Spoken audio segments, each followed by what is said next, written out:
My biggest takeaway is that family is everything, and to always be respectful towards your elders. Pray to the Lord for strength and work on it. And don't give up.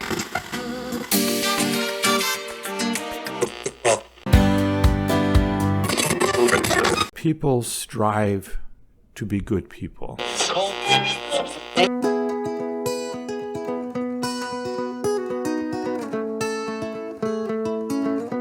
Welcome to Elder Wisdom, Stories from the Green Bench. I am one of your co-hosts, Kathy Buckworth, and along with Evelyn Brindle, we bring you great episodes with great people from Schlegel villages. But today, guess what? It's just me and Evelyn talking about our parenting and grandparenting experiences. Good morning, Evelyn. How are you? Good morning, Kathy. I'm fine, thank you. Looking forward to their conversation this morning. I am too, and Evelyn and I got the chance to meet in person, finally, a few weeks ago, which was wonderful. So we've seen each other now we're listening to each other, and we're going to listen to our separate worlds of parenting and what it was really like for us to go through parenting. My kids were born, 3 of them were born in the 90s and 1 in 2002. Evelyn, I think your kids were born just a bit before that. No, in the 90s, they were both there, and great experience, especially with the first one. We were living in Kingston at that time and had to make the trip up here, of course, for her arrival. And both grannies were sitting in the waiting room just expecting her any minute. So that was a fun day. Yeah, it is fun. And I unfortunately, my grandparents were in England, so I didn't have the grandparent experience with them. I only met them a few times, but my parents were certainly excited. Although I remember when I told my mom I was expecting number 4, her response was, "Oh, Kathy." So there we go. but he turned out to be a good one, so we kept him. But nothing really prepares you for becoming a parent. There's all kinds of parenting books. I've written a few myself. But what advice helped you, Evelyn? Where did you get your advice when you became a new parent? I actually, not much. My family background is a little unusual. I had a wonderful grandmother who took care of me the first 12 years of my life, and she passed away when I was 12. With me, my parents had a second set of family when I was 16. So there were, I guess, the most experience that I got was in handling the 2 brothers I have, since they showed up then in my life. In fact, the oldest one I had to take care of when I was 16 for 3 months while my mother was in hospital. So it was actually on the ground training, I guess, at that time. Absolutely. Yeah. Absolutely. I'm not sure where I got my advice from either. I mean, back in the 90s, there was no internet, shocking, or social No. media like moms have today to go to get some sort of, bounce back. Although I did belong to a new moms group out of, a hospital, which was very helpful. That was run by a nurse. So I guess I looked to a lot of other moms, I suppose, for advice. Yeah, friends who might have been having children around that same time, and we would often share our experiences or problems or get advice from them as to how they were doing it. But yeah, books or any other contacts, social groups as you have today online, not available then. No, absolutely not. And one of the things I wish, I guess I'd known ahead of time was the decisions that we made around having kids and how we were going to sort of balance motherhood and career, et cetera. None of those decisions had to be like forever. Like I knew some moms that would say, I'm going to take off the first 5 years of my child's life until they're in kindergarten. And I didn't. I worked right through till I had my 4th. And then I turned my maternity leave into what I called an eternity leave, because I started writing freelance, 21 years ago. But I changed careers a bunch of times. And I think that's important for new parents to know, that you kind of got to take it one day at a time and see what works for you. Just because you think you're going to want to be a stay-at-home parent, is that going to work? Are you going to launch right back into your career? Is that going to work? Like, those decisions and your frame of mind can change quite a bit. Oh, definitely. We had our first daughter the first year that we were married. And I was working at a wonderful job at that time that I really enjoyed. In fact, I worked until that morning when I was going to deliver. So Right. I called them and told them I'm not showing up today. So that was a different time. And then I lived in the States. So if you had a child, you were lucky if you got 6 weeks off after you had the baby. So it was a challenge trying to decide, whether I would keep working. Most women would be stay-at-home moms for a bit, Mhm. but I had a boss who had several children as well and continued working through it. And she was a bit tolerant on what I had to do. So we found a very nice lady to come in, help watch my children and take care of them so I could get back to church, to work. But it was not easy. No, You want to be there for the kids, or for the baby, and nurse them and so on. So it it was a very challenging few years with us. Yeah. Yeah, I would agree. And I took 5 months maternity leave with my first, 5 weeks with my second. That was a little ambitious. 6 months with my third. And then, as I said, by the time I had my fourth, you were eligible for a year's maternity leave in Canada. And took it, and then tried to go back to work part-time corporate. And, I remember saying to my husband, and we both had pretty heavy corporate jobs in the banking industry. And I said, "I think I'm gonna quit full time." And he said, "Really?" And I said, "Yes." And he said, "Oh, thank goodness, because we can't do this anymore." So I started working from home. We had gone through nannies and daycares and all of that. And, you find a way to manage it. And eventually, guess what? Those little baby years and little kids, they go to school, and it's like free daycare. It's so exciting. And they get older. So as they get older, of course, the old, saying, little kids, little problems, big kids, big problems. So talk a little bit about that stage of parenting when the kids start to be like young adults. How did you manage that, and what kind of advice did you seek then? Uh, I guess the young adulthood, yeah. Teenage years were, I think, the most difficult for us. Uh, as they became young women, they really took on a lot of independence, and we encouraged that.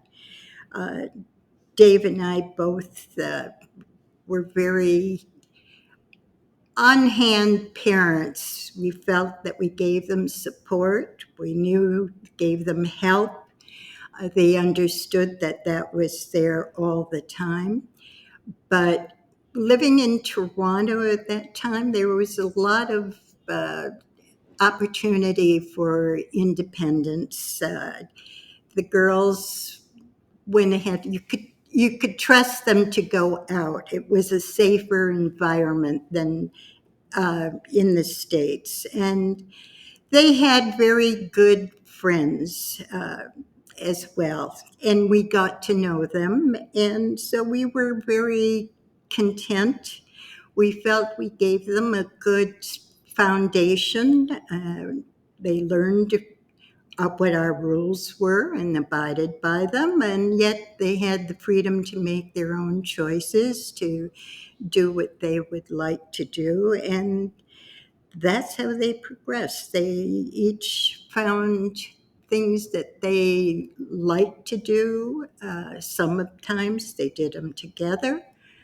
Uh, and felt that they could always, be home and tell mom and dad some things, not always everything, of course. Yeah. But yeah, it was a good relationship. Many times we had some of their friends, would pop up and come in, and often chatted with them. And I think that's key, don't you, Evelyn? I think getting to know your kids' friends at that age is really important, making a space for them to hang out at your house, because when you meet the friends, you really get a sense of what they're interested in, what's going on in their lives. I found that anyway.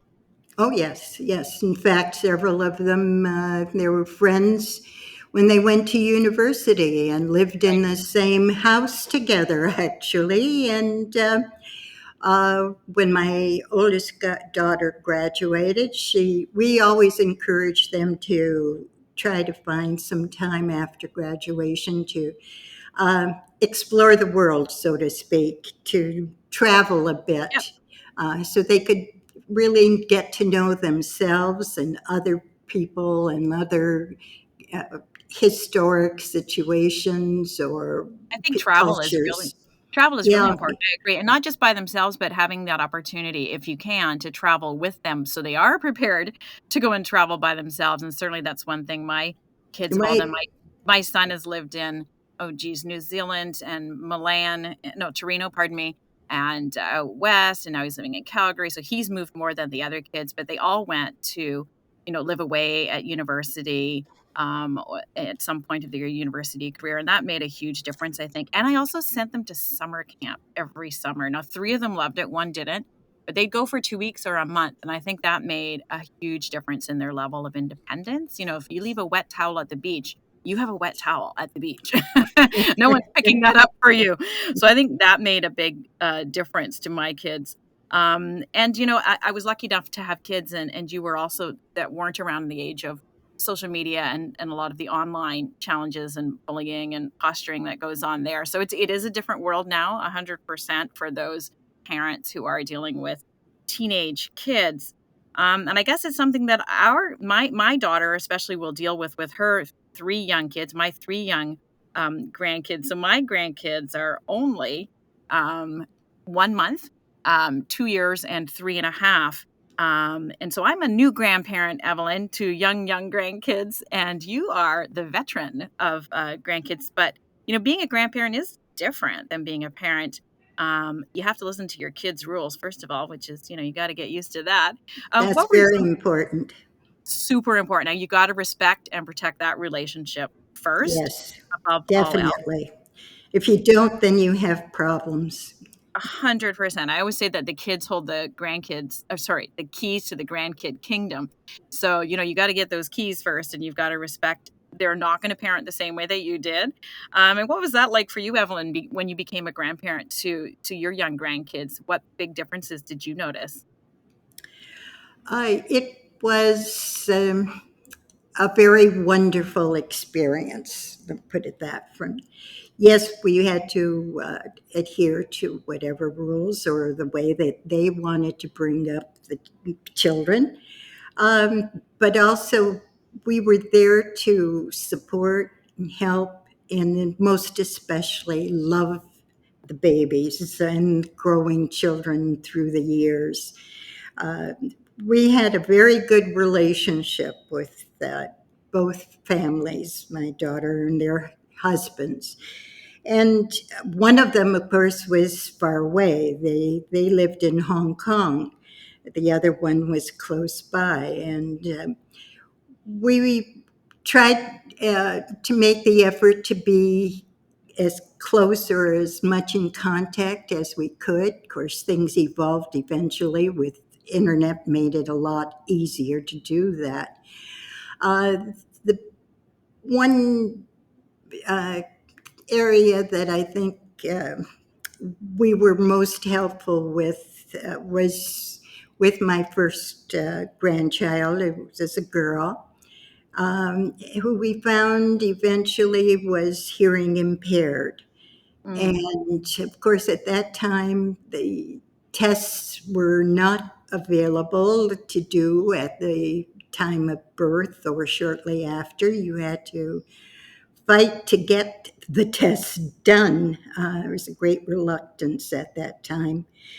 So we and their other grandparents, my son-in-law's parents, um, made sure that we could provide some support and help to our daughter and husband. Uh, we got her into a special ed school when she was 3 and had to go ahead and transport her. They picked her up in the morning and took her to school. We came from Kingston and spent the week picking her up after school and bringing her home. So we had some good times associating with her and seeing her grow, helping her to. And you really have to make the effort, don't you, Evelyn? I think that's the message, right? I mean, I Oh, know I definitely. agree that when my daughter just had the third baby a month ago, they live about an hour outside of where I live, outside of Toronto. And so I actually rented a house close to them so that I could still get a good night's sleep. They have, 10 kids and 2 cats, and I could go back to my, other house and then come back. And I would mostly obviously watch the 3-year-old and the 2-year-old while my daughter was dealing with the newborn baby. But it was an effort and it was an expense for me. I was able to afford it, which was wonderful. And I encourage any grandparents who can be there right at the beginning. And you're right about, your granddaughter had specific medical needs. I had a grandson who was like that at the beginning as well, different medical needs, but we had to be very close. And, you really have to sort of put everything else aside and think about what they really need. And I know a lot of, it's not just buying baby toys and things like that. Another stuffed animal is probably something they don't need, but it was even things like we bought them, we helped them, pardon me, buy like a snowblower because they moved into a house with a really long driveway and the dad was spending so much time clearing the driveway, he couldn't help mom, and I said, this is really like a baby present. And same with, how can you help them in terms of, can you pay for groceries? Can Yeah, you go over and clean their house, help them clean their house, things that would cost them money because we all know that's that right. having kids is super expensive. So the support isn't always just, rocking the baby for half an hour. It's really just going over there and helping them get stuff done, right? Things that you don't even want to do maybe, but guess what? You're helping them.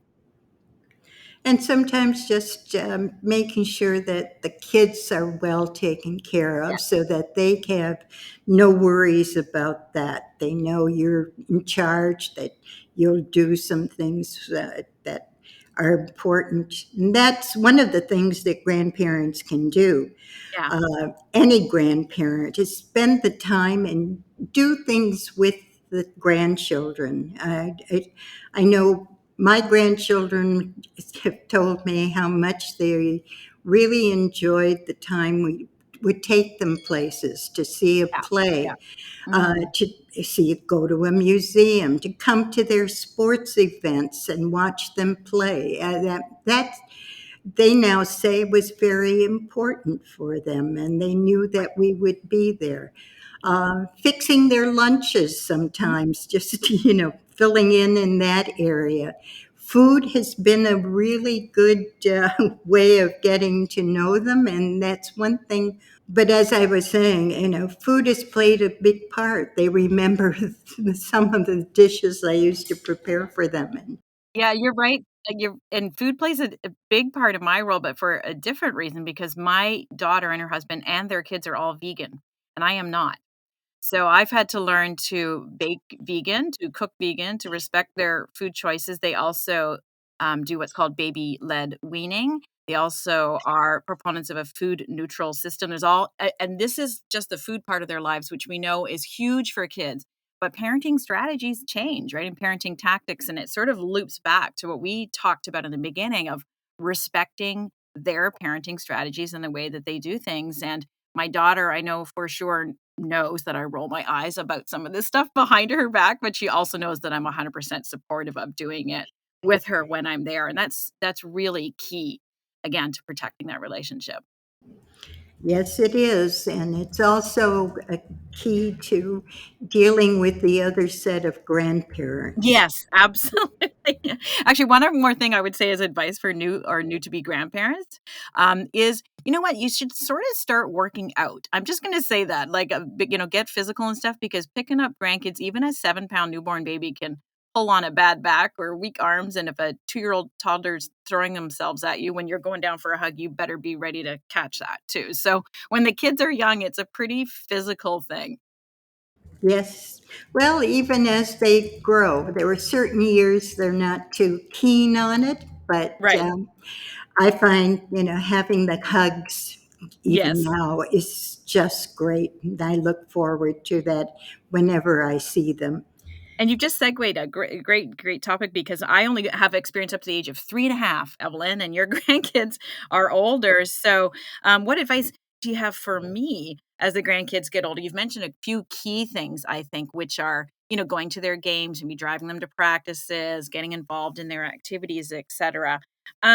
What other advice might you have as your grandkids got older and more independent, and it was more their decision to hang out with you than their parents? Their time as they get older is less, of course, to spend with you. There's so many things that they're involved with it, either at university, when they're in school, uh, when they're working, as several of them are now. Their time is short. They have other things that they want to do as well, if they're friends and so on. However, we have uh, regular dinners. My daughter now is in church. I used to do that before, but both grandmothers, we would always have the dinners for Christmas or Easter or birthdays and so on. We still continue that. Mostly my eldest daughter is in charge, but everyone gets together to share their experiences. And we try to get together with taking them out to lunch or dinner once Mhm. in a while, to go to games. Sports is a very big way of connecting with them.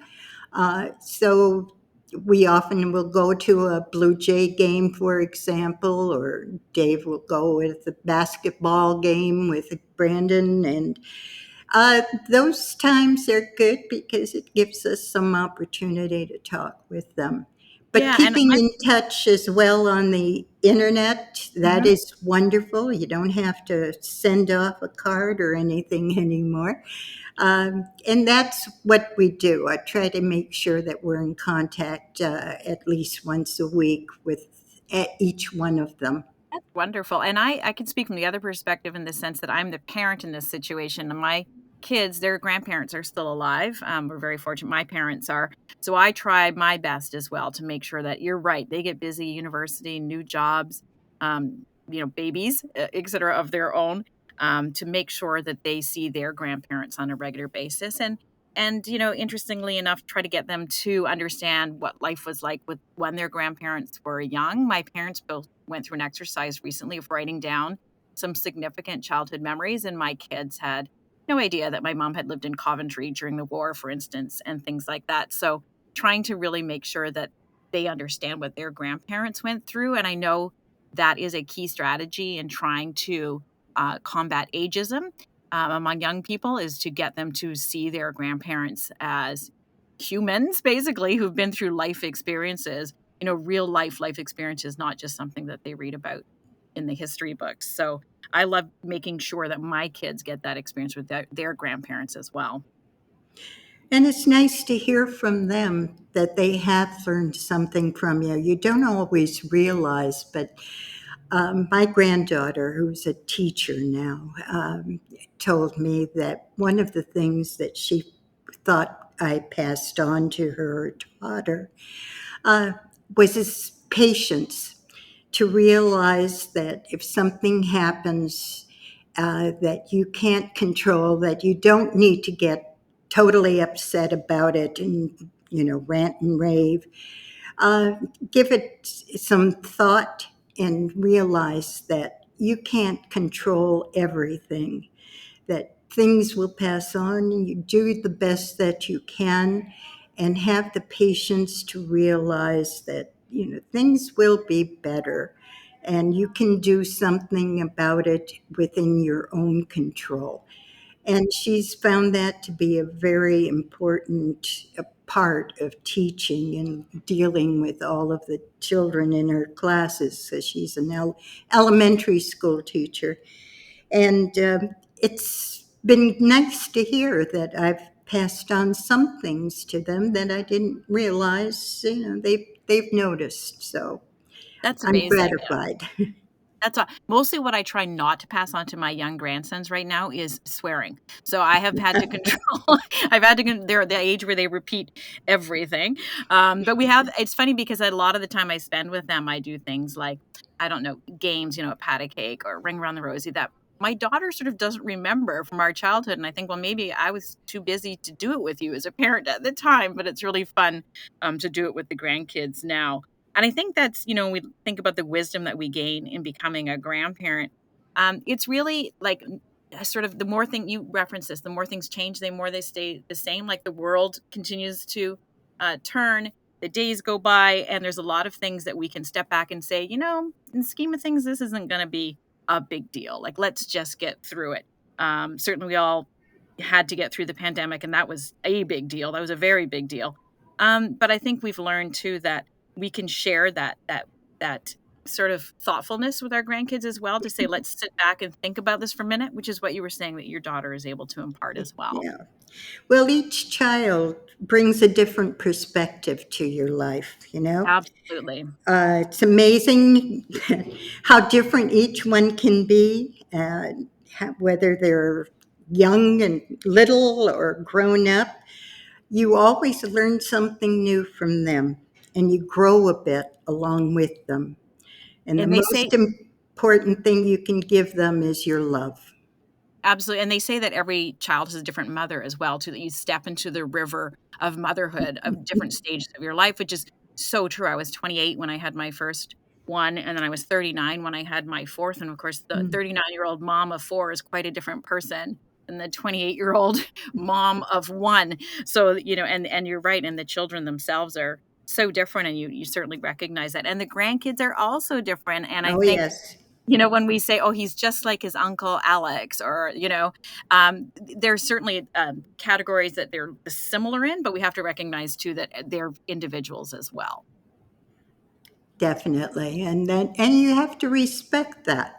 They have their own interests and abilities, experiences, and that's the amazing thing to share with them, their own experiences, and you can relate that to what you have done. It's a good way to have a conversation with them, and I always look forward to seeing them or talking with them. That's very important. Yeah, it is, and it's funny because I host I think, a radio show and a podcast called Go To Yes, Grandma, which is on Zoomer Radio, Saturday mornings at 7:30. Get my plug in, but it's also on a podcast format. And at this point, I'm coming up to my 100th episode. I'm recording next week, which means that I've interviewed over 300 guests on this show. congratulations. Thank you. And I have learned so much. So I'll obviously interview a lot of grandparents, but I also just interview experts in their fields about things that grandparents are going through. And it always reinforces to me that not only do things change, but, also how our reactions are recorded are very important to those around us, particularly our grandkids as well. So I think that's something we always watch, is how do we respond to the changing world in front of even young or older grandkids as well. Yes. Well, we're very proud of our family and our grandchildren. They're all very beautiful, caring people, and very successful adults. I feel pleased that they've come this far and are making their own lives and doing it well. And That's lovely. Yeah. yeah, Yeah. So, and my four kids are doing well too. Well, one has produced grandkids. The other three will see. My 21-year-old son just got a dog. and a 4-month-old beagle, and I'm like, you may not, that is not my grand dog. That is not a term that is in my vocabulary. But he's learning a lot. How's that?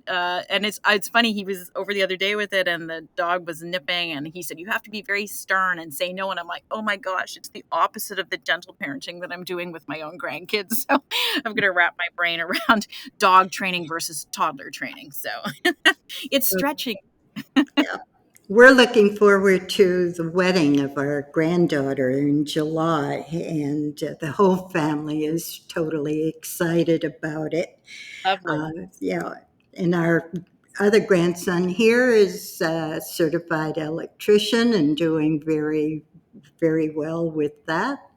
The oldest one in Hong Kong just graduated from UBC with a business degree and has found a new internship with a very good financial company. And Jack, our youngest, is in Hawaii at the university there in business school, but is also an elite paddler.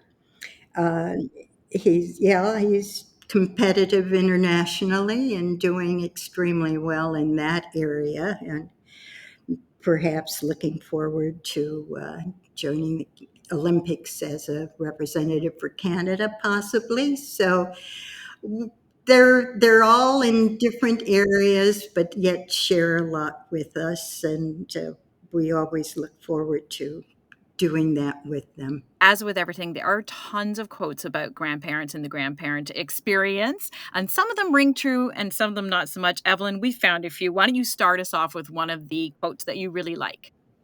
Well, one of the ones, which was an anonymous one, is the best parents get promoted to grandparents. Oh, I like that one. I think I got promoted recently, so I like that. And I have a business background, and so do you, so we like that one. I have another one here that I kind of like, which is have children while your parents are still young enough to take care of them. And that was Rita Rudner. And that is certainly true. My friends say to me, oh, maybe you were quite young when I had my first one. I was 56. And I'm like, oh, that was old enough. Yeah, get it out of the way. Let's do this, right? That's a very good one because they have so much energy. And as you get older, it's harder to keep up with them. Absolutely. And you have one, again, that you really love that wraps up everything. Grandparents are a delightful blend of laughter, caring, wonderful stories, and love. Love it. That is perfect. Yeah. Well, I think that's one thing that I've learned from you today, Evelyn, as we talk through our advice on young kids and older grandkids as well, is that, they all are different. We need to have different approaches to relating with them. It's super important that we are the ones that are driving that relationship. Us, not only with our grandkids, especially as they get older, but also with their parents as well. So I thank you for sharing that advice today. I share advice all the time, whether people want it or not, on Go to Grandma, but also on my website at kathybuckworth.com, where my books can be found, as well as I just wrote a blog post that's going up this morning called Grandma Boot Camp, which is all about the things that you should exercise as a new grandma. And it's not just physical, it's your mouth as well. Control of your mouth, I should say, and your opinions. And that's going to be up on the website for anyone who wants to see that. Any last words of wisdom from you, Evelyn? I think the best thing I can say is that you have to give your love. You look forward to the good times with them. There will be some that won't be as good or happy, but whatever you do is make sure they're aware that you're there to support them, to help them, but especially to love them. I love ending on that note too. Thanks to everyone for tuning in today for our special Elder Wisdom Stories from the Green Bench episode. Evelyn, it's been so nice to get to know more about your family a little bit on this.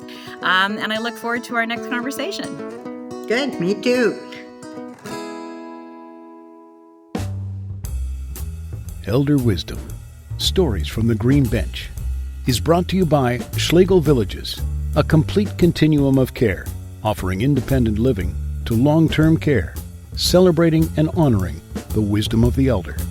To learn more about us, please go to our website, schlegelvillages.com.